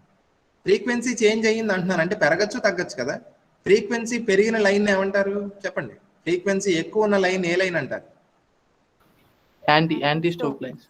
Very good. Frequency తక్కువ ఉన్న లైన్ ని స్టోక్ లైన్. ఇప్పుడు తిరగేసి అడుగుతారు, మీకు ఎలా అడుగుతారంటే వేవ్ లెంగ్త్ ఎక్కువ ఉన్న లైన్ ఏ లైన్ అంటారు, ఏ లైన్ అంటారు, స్టోక్స్ లైన్స్. Very good. ఎందుకంటే ఫ్రీక్వెన్సీ వేవ్ లెంగ్త్ రివర్స్ లో ఉంటాయి కదా, అందుకని అది గుర్తుపెట్టుకోండి ఒకటి. సో ఇదమ్మా రామన్ స్కాటరింగ్ అంటే. మీకు ఇక్కడ మంచి పాయింట్ ఉంది, చాలా చాలా ఇంపార్టెంట్ పాయింట్ ఏంటంటే, రామన్ స్పెక్ట్రోస్కోపీలో అంటే ఇది ఎలా వేసుకుంటారంటే ఒక టేబుల్లా వేసుకోండి అమ్మా. ఐఆర్ స్పెక్ట్రోస్కోపీకిను రామన్ స్పెక్ట్రోస్కోపీకి మధ్య తేడాలు. ఇక్కడ రాస్తానులేండి. ఐఆర్ అంటే ఇన్ఫ్రారెడ్ స్పెక్ట్రోస్కోపీకిను రామన్ స్పెక్ట్రోస్కోపీకి మధ్య డిఫరెన్సెస్. ఓకేనా. ఇప్పుడు ఐఆర్ స్పెక్ట్రోస్కోపీ అంటే ఇందాక దాకా మనం అనుకున్నాం కదా, ఒక మాలిక్యూల్కి వైబ్రేషనల్ ఎనర్జీ లెవెల్స్ ఉంటాయి, రొటేషనల్ ఎనర్జీ లెవెల్స్ ఉంటాయి. కాబట్టి ఆ లెవెల్స్ మధ్య జరిగే ట్రాన్సిషన్స్ వల్ల మనకు వచ్చే స్పెక్ట్రమ్ని ఐఆర్ స్పెక్ట్రమ్ అంటారు. రామన్ స్పెక్ట్రమ్ అది కాదు కదా. రామన్ స్పెక్ట్రమ్ ఏంటి? అది స్కాటరింగ్కి సంబంధించింది.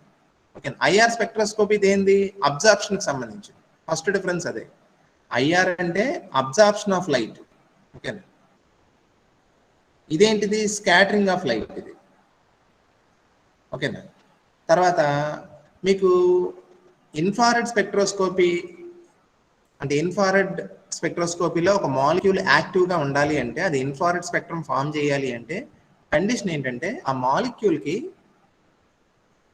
పర్మనెంట్ డైపోల్ మూమెంట్ ఉండాలి. Permanent dipole moment. Dipole moment అంటే ఏం లేదండి. ఫర్ ఎగ్జాంపుల్ హెచ్సిఎల్ అనే మాలిక్యూల్ ఉంది, దీన్ని నేను H+Cl- అని రాయొచ్చు కదా.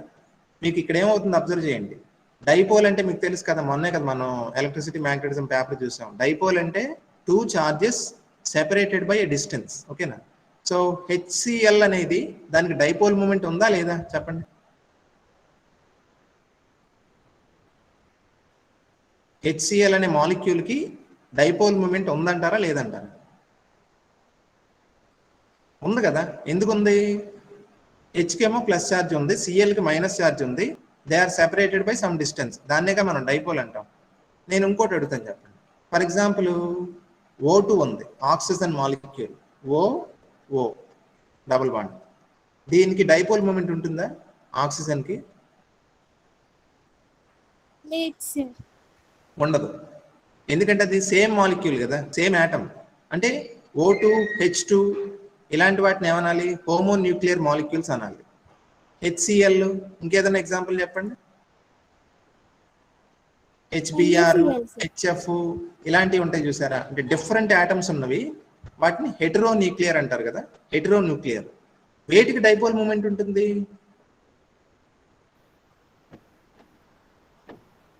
డైపోల్ మూమెంట్ వేటికి ఉంటుందండి? Hetero molecules. హెటరో మాలిక్యూల్స్ కి డైపోల్ మూమెంట్ ఉంటుంది, హోమో మాలిక్యూల్స్ కి డైపోల్ మూమెంట్ ఉండదు. దీన్ని బట్టి మీకు అర్థమయ్యేది ఏంటంటే, మీరు ఐఆర్ స్పెక్ట్రోస్కోపీని ఉపయోగించి మనం స్పెక్ట్రమ్ ఫామ్ చేసి ఆ మాలిక్యూల్ని స్టడీ చేయాలంటే కండిషన్ ఏంటంటే ఆ మాలిక్యూల్కి పర్మనెంట్ డైపోల్ మూమెంట్ ఉండి తీరాలి. అది ఫ్లక్చువేట్ అవుతుంది తర్వాత. కానీ హోమోన్యూక్లియర్ మాలిక్యూల్స్కి పర్మనెంట్ డైపోల్ మూమెంట్ ఉండదు. కాబట్టి అవి ఎలా ఉంటాయి? ఐఆర్ ఇనాక్టివ్ అని చెప్పాలండి. IR inactive. ఓకేనా. హోమోన్యూక్లియర్. ఐఆర్ స్పెక్ట్రోస్కోపీ వాటికి ఉండదు. వేటికి ఉంటుంది? హెటరో మాలిక్యూల్స్కి ఉంటుంది. హెటరోన్యూక్లియర్ మాలిక్యూల్స్ అంటే ఇదేమో క్రాస్, ఇది రైట్. రామన్ స్పెక్ట్రోస్కోపీ గొప్పతనం ఎందుకు అది పెద్ద పాపులర్ అయిందో చెప్పనా? ఇప్పుడు దీన్ని బట్టి ఒక ప్రాబ్లం ఉంది మనకి. Homonuclear molecules for example O2 structure తెలుసుకుందామన్నా, H2 స్ట్రక్చర్ తెలుసుకుందామన్నా నీకు ఐఆర్ స్పెక్ట్రోస్కోపీ ఉపయోగపడదు. ఓకేనా. మరి అలాంటప్పుడు అటు స్ట్రక్చర్ ఎలా తెలుసుకుంటాం? అలాంటి సందర్భంలో నీకు హెల్ప్ చేసేది ఎవరంటే రామన్ స్పెక్ట్రోస్కోపీ. రామన్ స్పెక్ట్రోస్కోపీ అంటే ఒక మాలిక్యూల్ రామన్ యాక్టివ్ అవ్వాలంటే, రామన్ యాక్టివ్ అంటే నా ఉద్దేశం Raman spectroscopy, Raman spectrum form చేయాలంటే డైపోల్ మూమెంట్ ఏమి ఉండక్కర్లా మాలిక్యూల్కి. ఏంటి కండిషన్ అక్కడ? ఆ మాలిక్యూల్ పోలరైజబుల్ అయి ఉండాలి. పోలరైజబుల్. విచిత్రం ఏంటంటే హోమోన్యూక్లియర్ మాలిక్యూల్స్ కూడా పోలరైజబిలిటీ ఉంటుందండి. సో హోమోన్యూక్లియర్ మాలిక్యూల్స్ కూడా మీరేమని చెప్పచ్చు? రామన్ యాక్టివ్ అని చెప్పచ్చు. హోమోన్యూక్లియర్ మాలిక్యూల్స్ కూడా రామన్ యాక్టివ్. హెటరోన్యూక్లియర్ ఎలాగో రామన్ యాక్టివ్గా ఉంటాయి. హోమోన్యూక్లియర్ కూడా చాలా సందర్భాల్లో కొన్ని మోడ్స్లో అవి ఎలా ఉంటాయి అంటే రామన్ యాక్టివ్గా ఉంటాయి. కానీ ఇది చాలా ఇంపార్టెంట్ డిఫరెన్స్ అన్నమాట ఐఆర్ స్పెక్ట్రోస్కోపీని రామన్ స్పెక్ట్రోస్కోపీకి. ఓకేనా. తర్వాత తేడా అర్థమైంది కదా. సో ఇప్పుడు చెప్పండి, ఐఆర్ స్పెక్ట్రోస్కోపీ ఫామ్ చేయాలంటే కండిషన్ ఏంటి? డైపోల్ మూమెంట్ అని గుర్తుపెట్టుకోండి. ఓకేనా. వేరస్ రామన్ స్పెక్ట్రోస్కోపీకి కండిషన్ ఏంటి? పోలరైజబిలిటీ. ఓకేనా. సో హోమోన్యూక్లియర్ మాలిక్యూల్స్కి డైపోల్ మూమెంట్ ఉండదు కాబట్టి, కామన్ సెన్స్ అది గుర్తుపెట్టుకోకల్లా, ఉండదు కాబట్టి హోమోన్యూక్లియర్ మాలిక్యూల్స్ ఆర్ ఐఆర్ ఇన్యాక్టివ్. కానీ అదే హోమోన్యూక్లియర్ మాలిక్యూల్ పోలరైజబిలిటీ ఉంటుంది కాబట్టి ఇట్ ఈస్ రామన్ యాక్టివ్. అంటే ఐఆర్ ఇన్యాక్టివ్ అయ్యింది ఏమవుతుంది, రామన్ యాక్టివ్ అవుతుంది. ఓకేనా? సో ఒక దాంట్లో ఇన్ఫర్మేషన్ రాకపోతే ఇంకో దాంట్లో వస్తుంది. సో అలా మనకు ఉపయోగపడుతుంది అనమాట. ఓకేనా? సో ఇది చాలా ఇంపార్టెంట్ పాయింట్.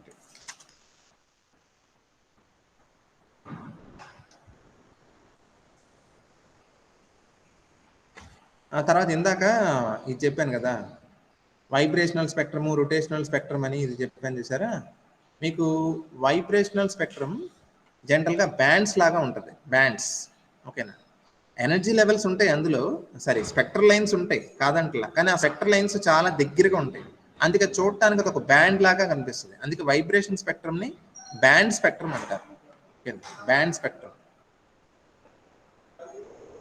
వైబ్రేషనల్ స్పెక్ట్రమ్ జనరల్గా ఏంటి, బ్యాండ్ స్పెక్ట్రమ్. రొటేషనల్ స్పెక్ట్రమ్ అలా కాదండి. రొటేషనల్ స్పెక్ట్రమ్ మాత్రం అదొక లైన్ స్పెక్ట్రమ్. ఓకే, అదొక పాయింట్ గుర్తుపెట్టుకోండి.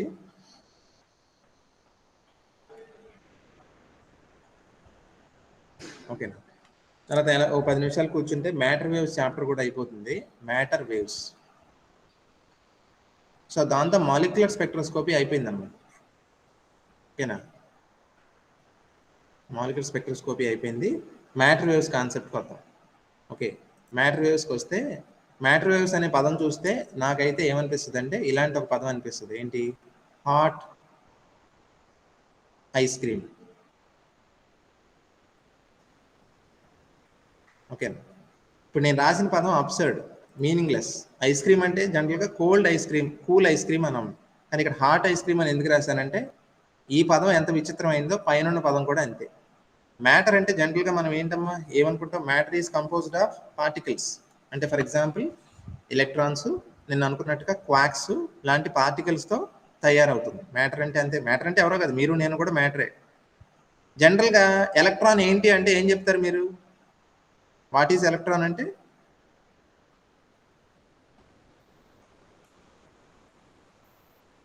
పార్టికల్స్. డెఫినేషన్ చెప్పమ్మా నాయుడు. Particles electron. చూసారు మన నాయుడు కానీ లేకపోతే మన ఇంకెవరు ఫ్రెండ్స్ని అడిగినా ఏం చెప్తారంటే ఎలక్ట్రాన్ ఈజ్ ఏ పార్టికల్ అని డాష్ డాష్ అని మొదలెడతారు. అంటే ముందు ఎలక్ట్రాన్ అనేది పార్టికల్ అని మీ నరాల్లో జీర్ణించిపోయింది. ఓకేనా? ఇన్ఫ్యాక్ట్ అది కాదు. ఓకేనా? Electron is not a particle, it is a wave. So అలాగా కన్వెన్షనల్గా మనం పార్టికల్స్ అనుకుంటున్నవి పార్టికల్స్ కాదు, వేవ్స్ అని చెప్పే కాన్సెప్టే మ్యాటర్ వేవ్స్. అందుకనే ఆ పదం అంత విచిత్రంగా ఉంటుంది. ఇప్పుడు ఎలక్ట్రాన్ యొక్క మాస్ ఎంత, లేదా ఎలక్ట్రాన్ యొక్క మొమెంటం ఎంత అని అడిగితే మీకు ఆశ్చర్యం వేయదు. ఎలక్ట్రాన్ వేవ్ లెంగ్త్ ఎంత అని అడిగితే ఆశ్చర్యం వేయాలి. మీకు ఫిజిక్స్ గొప్ప వచ్చి ఉంటే ఆశ్చర్యం వేయాలి. ఎందుకని? వేవ్ లెంగ్త్ అనేది దేనికి ఉంటుంది? వేవ్కి ఉంటుంది. కానీ ఎలక్ట్రాన్ని మనం ఏమనుకుంటాం? పార్టికల్ అనుకుంటాం. కానీ ఇప్పుడు చెప్పే కాన్సెప్ట్ ఏంటి? Electron is not a wave, sorry electron is not a particle, it is a wave. ఓకేనా? సో వేవ్ అన్నప్పుడు వేవ్ లెంగ్త్ ఉంటుందిగా. అంటే ఇప్పుడు ఎలక్ట్రాన్ యొక్క వేవ్ లెంగ్త్ ఎంత అంటే మీరు ఆశ్చర్యపోకూడదు. ఓకేనా? అది కరెక్టే. ఓకేనా? సో ఈ కాన్సెప్ట్ని ఫస్ట్ మనకి ఈ రెవల్యూషనరీ ఐడియా మనకి ఇచ్చింది ఎవరంటే de Broglie.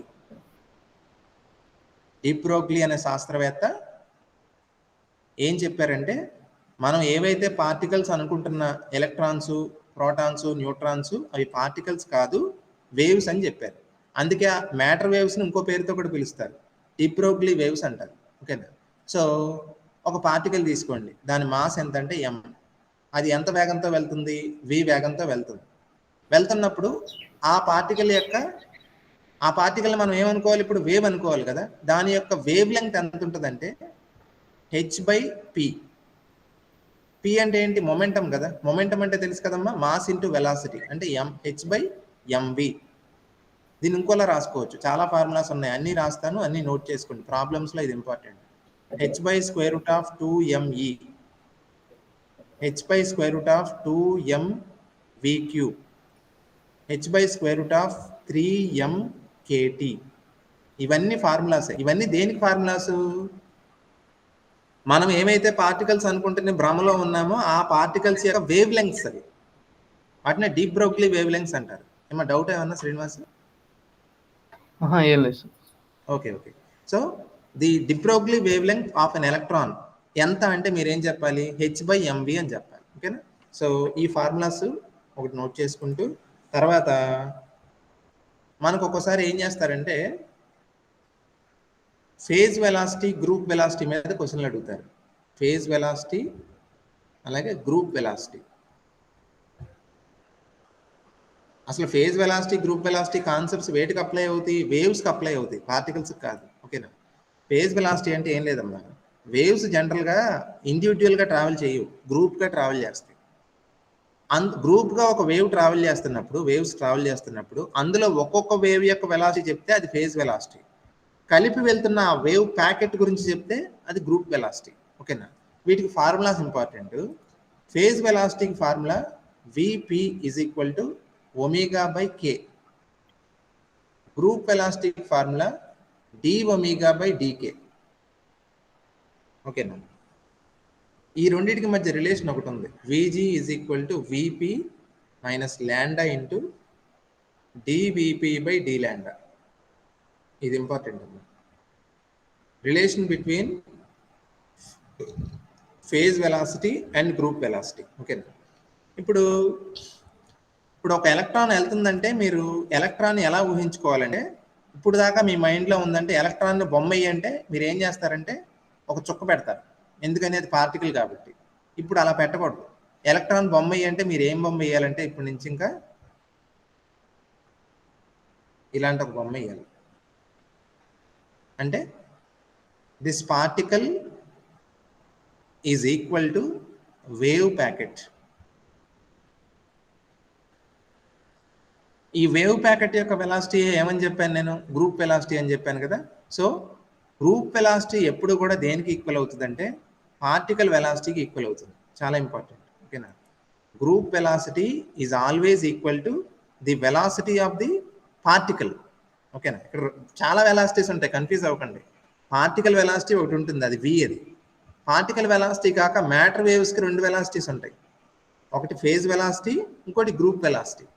Phase velocity, particle velocity ఈక్వల్గా ఉండవు, కానీ group velocity of matter waves is equal to particle velocity. ఓకేనా?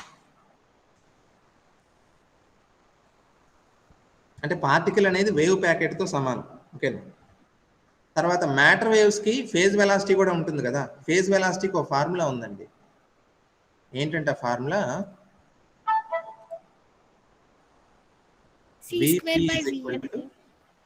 ఏంటమ్మా? c²/v అమ్మ.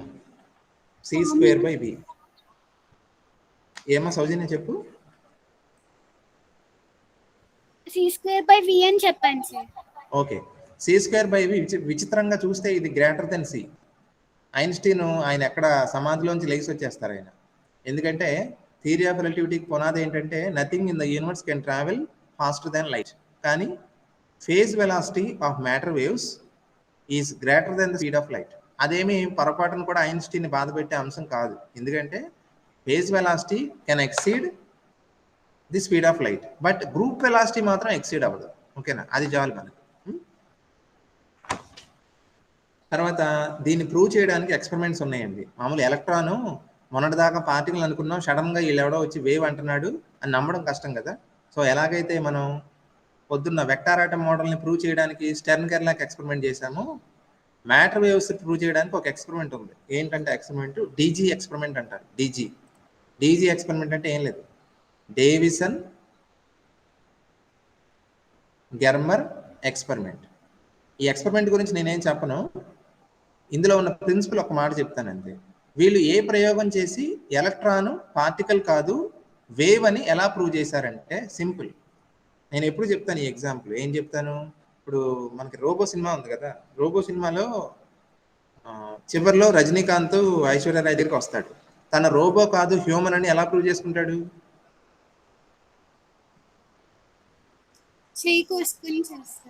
చేయి కోసుకుంటాడు, అంటే బ్లీడ్ అవుతుంది కదా. Bleeding is a property of human beings. ఓకేనా? సో తను బ్లీడ్ అవుతున్నాడు కాబట్టి ఇండైరెక్ట్గా ఏం ప్రూవ్ చేసుకున్నాడు? He is a human being అని ప్రూవ్ చేసుకున్నాడు. ఇప్పుడు మనం ఏం ప్రూవ్ చేయాలి? ఎలక్ట్రాన్ వేవ్ అని చూపించాలి. వేవ్కి మాత్రమే ఉన్న కొన్ని ప్రాపర్టీస్ ఏంటి చెప్పండి? వేవ్స్కి మాత్రమే ఉండే properties wave length, frequency, amplitude, wave length, frequencies అవి మెజరబుల్ క్వాంటిటీస్. నేను అడిగేది ప్రాపర్టీస్ అంటే ఏంటంటే ఇంటర్ఫియరెన్స్, డైఫ్రాక్షన్, పాలరైజేషన్. ఇవి పార్టికల్స్ తో మాట్లాడితే పిచ్చోళ్ళ కింద లెక్క. ఓకేనా? 2 పార్టికల్స్ ఇంటర్ఫియర్ అవ్వవు, 2 వేవ్సే ఇంటర్ఫియర్ అవుతాయి. ఓకేనా? సో ఇప్పుడు వాళ్ళు ఏం చేశారంటే ఏం పట్టుకున్నారంటే డైఫ్రాక్షన్ పట్టుకున్నారండి. ఓకేనా? మామూలుగా డైఫ్రాక్షన్ చేయాలంటే దేంతో చేస్తారు? వేవ్స్తో చేస్తారు. వాళ్ళు ఎలక్ట్రాన్స్తో డైఫ్రాక్షన్ చేశారు. సో ఈ ఎక్స్పెరిమెంట్లో ఉన్న ప్రిన్సిపల్ ఏంటంటే ఎలక్ట్రాన్ డైఫ్రాక్షన్. ఓకేనా? Electron diffraction. ఎలక్ట్రాన్స్తో డైఫ్రాక్షన్ చేసి వాళ్ళు ఏమని ప్రూవ్ చేశారు? ఎలక్ట్రాన్స్ డైఫ్రాక్ట్ అయినాయి కాబట్టి ఎలక్ట్రాన్స్ వేవ్స్ అని చెప్పేశారు. సింపుల్. ఓకేనా? సో ఆ ఎక్స్పెరిమెంట్ ఒకటి ఇంపార్టెంట్, డీజీ ఎక్స్పెరిమెంట్. ఇది 2వ చాప్టర్, ఇది అయిపోయింది.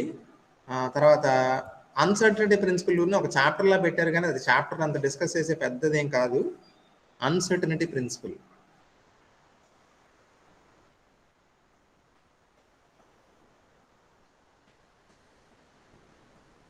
Uncertainty principle. అన్సర్టనిటీ ప్రిన్సిపల్ ఏం చెప్తుంది? అందరికి తెలిసిందే కదా. ఒక ఎలక్ట్రాన్ యొక్క పొజిషన్ మనం యాక్యురేట్గా కనుక్కుంటే మొమెంటం ఏమవుతుంది? అన్సర్టన్ అవుతుంది. మరి మొమెంటం యాక్యురేట్గా కనుక్కుంటే పొజిషన్ అన్సర్టన్ అవుతుంది. ఏదో ఎంతో కొంత అన్సర్టనిటీ లేకుండా మెజర్మెంట్ చేయలేము అనేది అన్సర్టనిటీ ప్రిన్సిపల్. అంతే కదా. సో దాన్ని మ్యాథమెటికల్గా ఎలా రాయాలి? ఎగ్జాక్ట్ ఫార్మ్ రాస్తే ఇలా రాయాలమ్మా. Delta x into delta p is greater then or equal to h/4π. ఓకేనా? దీన్ని h/2 అని కూడా రాసుకోవచ్చు అమ్మా, ఏదైనా ఒకటే. ఓకేనా? అన్సర్టనిటీ రిలేషన్ అనేది పొజిషన్కి మొమెంటంకే కాదు, ఇంకో రెండింటికి కూడా ఉంటుంది. ఎనర్జీకి టైంకి కూడా ఉంటుంది. Delta E into delta t is greater then or equal to h/4π. అలాగే యాంగులర్ మొమెంటంకి సంబంధించి కూడా ఉంటుంది. Delta J into delta theta greater then or equal to h/4π. ఈ 3 కూడా అన్సర్టనిటీ రిలేషన్సే. ఓకేనా? నువ్వు టైంని యాక్యురేట్గా కనుక్కుంటే ఎనర్జీ అన్సర్టన్ అవుతుంది. అలాగే ఇది కూడా. ఓకేనా? దీని ప్రాబ్లమ్స్లో ఈ నోటేషన్ వాడకూడదు. ప్రాబ్లమ్స్లో ఏం వాడాలంటే delta x into delta p is equal to H అనుకోవాలి అంతే. హెచ్ అంటే మీకు తెలుసు కదా, జౌల్, ప్లాంక్స్ కాన్స్టెంట్. దాని value 6.63 into 10⁻⁻34 joule second. Joule by second కాదు, జౌల్ సెకండ్. మీకు ప్రాబ్లం ఏమేమో simple problems. Delta X delta P ఏంటో తెలుసు కదా. ఇక్కడ డెల్టా ఎక్స్ అనేది పొజిషన్లో ఉన్న అన్సర్టనిటీ, డెల్టా పి అంటే మొమెంటంలో ఉన్న అన్సర్టనిటీ. ఓకేనా? అది విడివిడిగా ఇస్తారు మీకు. సో డెల్టా పి ఇచ్చేస్తే డెల్టా ఎక్స్ కడతాం, h/డెల్టా ఎక్స్. ఓకేనా? అలాగే డెల్టా ఎక్స్ ఇస్తే డెల్టా పి కట్టాలి. For example delta X equal to ఎంత? h/డెల్టా పి. ఒక్కోసారి ఏం చేస్తారంటే మొమెంటంలో అన్సర్టనిటీ అడగకుండా వెలాసిటీలో అన్సర్టనిటీ అడుగుతారు. అది ఎలా వస్తుంది? సింపుల్. డెల్టా పిని ఎలా రాసుకోవాలంటే m ఇంటూ డెల్టా వి అని రాసుకోవాలి. అప్పుడు ఫార్ములా ఎలా మారుతుంది? Delta x into m delta v is equal to h కదా. అప్పుడు డెల్టా వి ఎంత అవుతుంది? h/m into delta x. ఓకేనా? సో ఇదమ్మా అన్సర్టనిటీ ప్రిన్సిపల్. ఇది ఒక చాప్టర్ యాక్చువల్గా. మీరు ఒకటి గుర్తుపెట్టుకోండి, మాట కాన్స్టెంట్ని చెప్పి క్లోజ్ చేస్తాను. అన్సర్టనిటీ ప్రిన్సిపల్ వినగానే ఇది మనుషుల యొక్క చేతగానితనం అనుకునే ప్రమాదం ఉంది. సార్ ఇదేదో మనం చేయలేకపోతున్నాం, మనం ఇన్సల్ట్గా ఫీల్ అయ్యే ఛాన్స్ ఉంది. ఏంటి సార్, పొజిషన్ కనుక్కుంటే మొమెంటం ఏమో అన్సర్టన్ అయిపోతుంది, అది కనుక్కుంటే ఇది అంటే మన చేతకానితనం అంటే కాదండి. అది నేచర్లో ఉన్న ఫండమెంటల్ రెస్ట్రిక్షన్ అది. ఓకేనా? It is not due to our inability. అది చాలా ఇంపార్టెంట్, గుర్తుపెట్టుకోండి. ఓకేనా? నేచరు కంప్లీట్ నేకెడ్గా ఉండదు. ఓకేనా? ఎంతో కొంత ఇన్ఫర్మేషన్ని మన నుంచి అది దాస్తుంది. దానికి రీజన్ ఏంటంటే వేవ్ నేచర్. మీకు పార్టికల్స్ అనుకుంటున్నవి కాస్త వేవ్స్ అయిపోయినాయి కదా. వేవ్ అంటేనే కొంత క్లౌడ్ కదా, వేవ్ అంటేనే కొంత ఒక రకమైన హేజీనెస్ ఉంటుంది. So wave nature of matter is the reason for the Heisenberg uncertainty principle అన్నమాట. ఓకేనా? అసలు ఇది చాలా గొప్ప ప్రిన్సిపల్ అండి. మీకు తెలుసో లేదో, మన ఫిజిక్స్ వాళ్ళకి నానా రకాల క్వశ్చన్లు వేస్తారు కదా. ఏంటంటే మనకు ఒక నియమం ఉంది, law of conservation of energy అని. శక్తిని సృష్టించలేము, నాశనం చేయలేము. మరి వీళ్ళు ఏమడుగుతారంటే, ఎథిస్టులు ఏమడుగుతారంటే, ఎనర్జీని సృష్టించలేమంటున్నావు, నాశనం చేయలేమంటున్నావు, మరి ఎనర్జీ అంతా ఎక్కడి నుంచి వచ్చిందని అడుగుతారు. అక్కడితో కోల్స్. చానాల పాటు మనకు మాట్లాడటానికి మాటలే లేవు. కానీ మనకు ఆన్సర్ దేని నుంచి చెప్పాలంటే ఈ అన్సర్టనిటీ ప్రిన్సిపల్ అని చెప్పాలి. మీకు అసలు చాలాసార్లు అన్నట్టున్నాను నేను. యూనివర్స్ యూనివర్స్ యొక్క టోటల్ ఎనర్జీ కడితే నేను ఆస్ట్రానమీలో ఒక మంచి పుస్తకంలో చదివాను. Total energy of the universe is 0, approximately 0. Universe అనేది ఒక ఫ్రీ లంచ్ అనమాట, ఫ్రీ లంచ్. ఓకేనా? మరి ఇది కాబట్టి యూనివర్స్ యొక్క టోటల్ ఎనర్జీ అప్రాక్సిమేట్లీ 0 అంటున్నాం కాబట్టి శక్తిని ఎవరు సృష్టించలేదు. అది అసలు శక్తి లేదు, టోటల్ ఎనర్జీ 0. మరి ఎలా వచ్చింది సార్ అంటే, మీరు ఒక గిన్నెలో వేడి నీళ్ళు పెట్టి వేడి చేస్తే కాసేపటికి బబుల్స్ ఫామ్ అవుతాయి లోపల నుంచి. ఓకేనా? యూనివర్స్ కూడా అలాంటి ఒక బబుల్ అంతే. ఓకేనా? వాక్యూమ్, శూన్యంలోంచి ఏమవుతుంటుంది? క్వాంటమ్ ఫ్లక్చువేషన్స్ అంటారు. రెండోది ఉంది చూసారు, delta E into delta tea. అప్పుడప్పుడు ఏమవుతాయి అంటే చిన్న బబుల్స్ లాగా వర్చువల్ పార్టికల్స్ పుడుతుంటాయి. ఓకేనా? అలా పుట్టిందే మన విశ్వం. ఓకేనా? ఆ విశ్వం కాస్త క్రమేపీ పెరిగి dark matter, dark energy, negative energy ఇలాంటి అన్నిటి వల్ల ఇప్పుడు మనం చూస్తున్న ఫామ్లో ఉందన్నమాట. అంటే యూనివర్స్ యొక్క పుట్టుకే ఎందులో ఉంది? Heisenberg uncertainty principle, one of the most fundamental principles of nature అండి. చాలా గొప్పది. నేను కాంపిటేటివ్ పాయింట్ ఆఫ్ వ్యూలో గట్టి ఎక్కువ డెప్త్లోకి వెళ్ళలేదు. అంత ఇంపార్టెంట్ ప్రిన్సిపల్ ఇది. ఓకే, మీరు ఈ మ్యాథమెటికల్ ఫార్మ్స్ గుర్తుపెట్టుకోవాలి. తర్వాత ఏదైనా ప్రాబ్లమ్, సింపుల్ ప్రాబ్లమ్ మనం చేద్దాం. ఈ మోడర్న్ ఫిజిక్స్ అంతా అయిన తర్వాత ప్రాబ్లమ్స్ అన్ని ఒకసారి చేద్దాం. అప్పుడు మీకు ఈ ఫార్ములాస్ ఇంకా బాగా గుర్తుంటాయి అన్నమాట. ఓకేనా? సో ఇవాళ నేను ఏం కంప్లీట్ చేశానంటే ఈ సెషన్లో మాలిక్యులర్ స్పెక్ట్రోస్కోపీ చెప్పాను. దాని తర్వాత అంటే నేను సిలబస్ ప్రకారం చెప్తున్నానమ్మా, మీకు పీజీ సెట్లో ఇచ్చిన సిలబస్ని బట్టి మాట్లాడుతున్నా. తర్వాత మ్యాటర్ వేవ్స్ చెప్పాను. మ్యాటర్ వేవ్స్తో పాటు ఏం చెప్పాను? అన్సర్టనిటీ ప్రిన్సిపల్ రిలేషన్స్ కూడా చెప్పాను. మ్యాటర్ వేవ్స్ చాప్టర్ కూడా పెద్దది కదా, de Broglie wave length formula గుర్తుంటే చాలు. ఓకేనా? దాని మీదే ప్రాబ్లమ్స్ రావచ్చు. ఫేజ్ వెలాసిటీ, గ్రూప్ వెలాసిటీ అవి ఇంపార్టెంట్. అంటే మనం యాక్చువల్గా 4 చాప్టర్లు కంప్లీట్ చేస్తాం మోడర్న్ ఫిజిక్స్లో. ఓకేనా? రేపు పొద్దున ఏం చేద్దామంటే ఇంకా ఎన్ని ఉంటాయి, ఇంకో 5-6 ఉంటాయి. రేపు ఎల్లుండిలో మోడర్న్ ఫిజిక్స్ అయిపోతుంది. ఓకేనా? సో ఇవాళ చెప్పిన లెక్చర్స్ అంటే 3 అయినాయి కదా, ఈ 3 లెక్చర్స్ కంటెంట్ చదువుకురండి. రేపు మార్నింగ్ క్లాస్ చెప్పినప్పుడు ఒక 10 నిమిషాలు రివిజన్ చేద్దాం. ఫస్ట్ రివిజన్ చేసి అప్పుడు కంటెంట్లోకి వెళ్దాం. ఓకేనమ్మా?